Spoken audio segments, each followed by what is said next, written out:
Полевой урок истории. Возле озера Яктыкуль в Абзелиловском районе школьники раскопали мавзолей. Находку, которая датируется V веком до нашей эры, уже называют ценнейшим открытием за последнее время. Все работы дети в рамках исторического лагеря ведут под присмотром археологов, которые уже приступили к изучению найденных артефактов. О том, как возрождается история, в материале Артура Шамсутдинова. Чтобы ничего не упустить, необходимо перелопатить каждый сантиметр земли. Рутинная, на первый взгляд, работа. Для юных археологов настоящее научное исследование. Десятиклассник Захар Зюзев из Свердловской области. Для него эта экспедиция как практика будущей профессии. Молодой человек уже решил, что именно с изучением истории свяжет свою дальнейшую судьбу. Помимо несомненной исторической ценности, данные раскопки также и, можно сказать, закаляют дух и прививают, можно сказать, любовь к работе, а также любовь к изучению чего-то нового.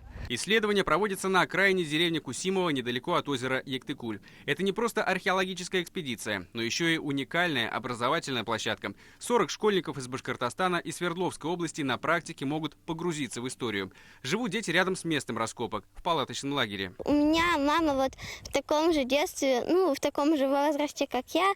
Мама тоже сидела у костра, вот так же бегала по всем экспедициям. Я в маму пошла. Она мне раньше тоже все костровые колыбельные пела.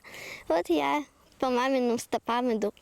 Курган является одним из самых крупных среди сохранившихся на Южном Урале. Захоронение относится к эпохе ранних кочевников. И тут же другая находка археологов – стоянка древнего человека, которая, скорее всего, принадлежит к эпохе палеолита.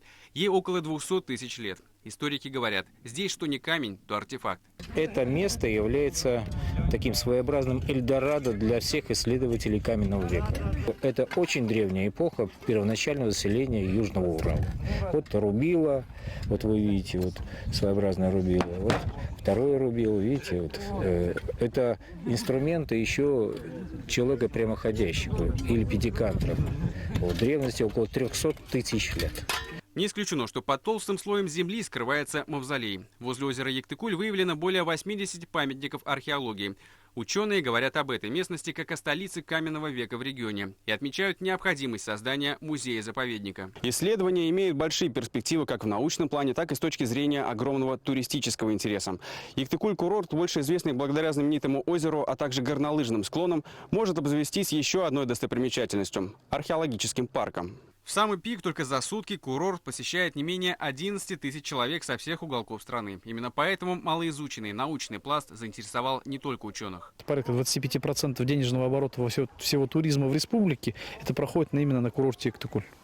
Чтобы было понимание, то есть 25% денег, именно которые оборачиваются в туризме, это все это здесь. Раскопки будут продолжаться до конца августа. После школьники уедут домой, а вот для ученых работа продолжится. Найденный культурный слой им предстоит изучить более детально. И, как они говорят, самое интересное еще впереди. Артур Шамсутдинов, Булат Закирьянов и Роман Мукуфа. Новости. Абзелиловский район.